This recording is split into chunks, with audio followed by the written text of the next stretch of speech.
When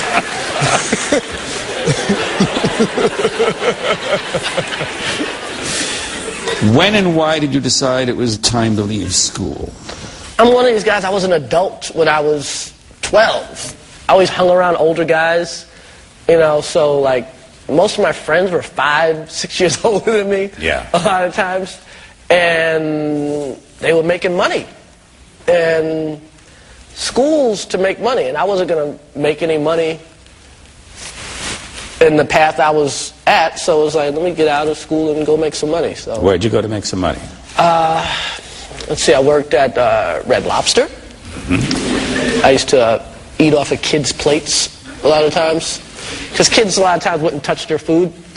So sometimes you'd be like, you'd eye a kid like, okay. He didn't touch that shrimp.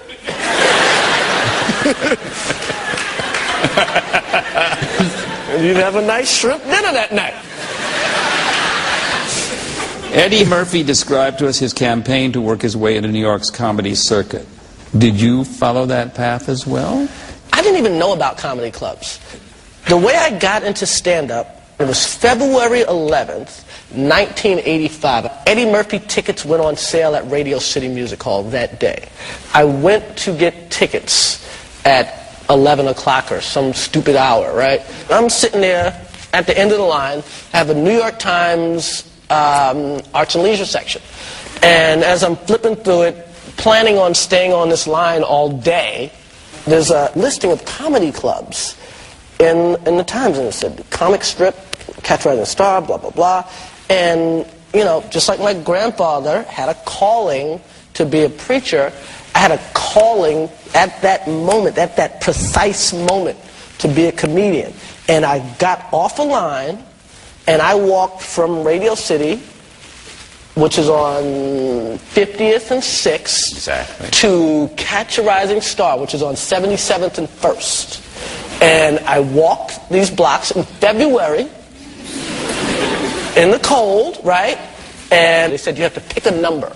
And if you get 1 through 7, you get to perform tonight.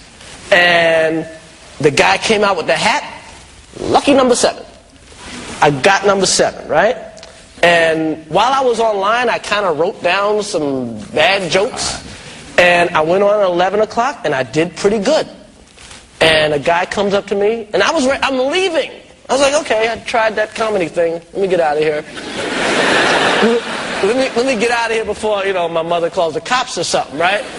And as I'm leaving, this guy, Mike Egan, comes up to me and says, you were great. I thought you had potential. You've passed auditions. You can work the club. I was like, whoa, what? What are you talking about? Yeah, you can come in. I want you to start coming in. I was like, really? Yeah. I said, when are you open? He went, every night.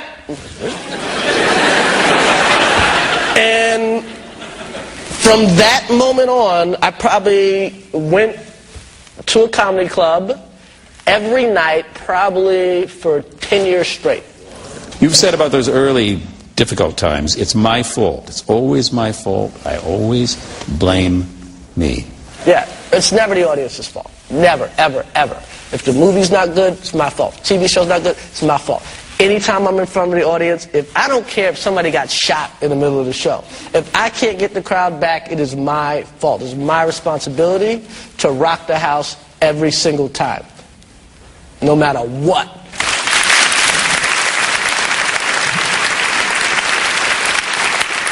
Take that, Michael Richards.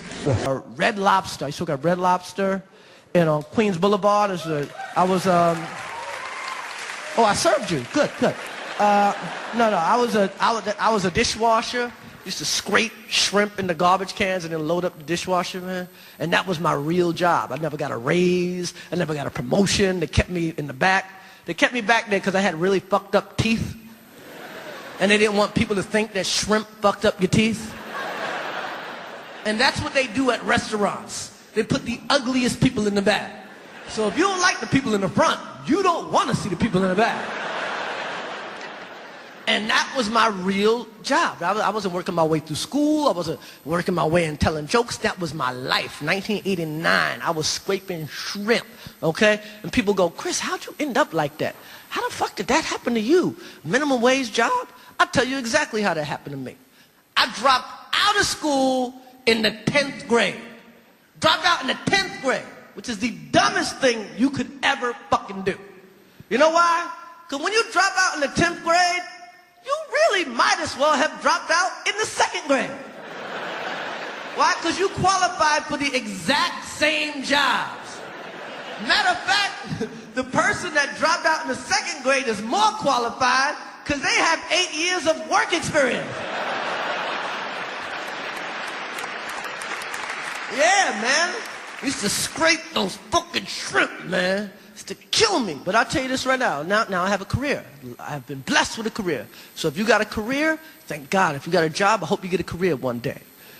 That's right. Because when you got a career, there ain't enough time in the day. There ain't enough time. When you got a career, you look at your watch, time just flies. Like, God damn, whoa, it's 5:35. Damn, I got to come in early tomorrow and work on my project. Because there ain't enough time when you got a career. When you got a job, there's too much time. That's right. You look at your watch like, shit, 9:08.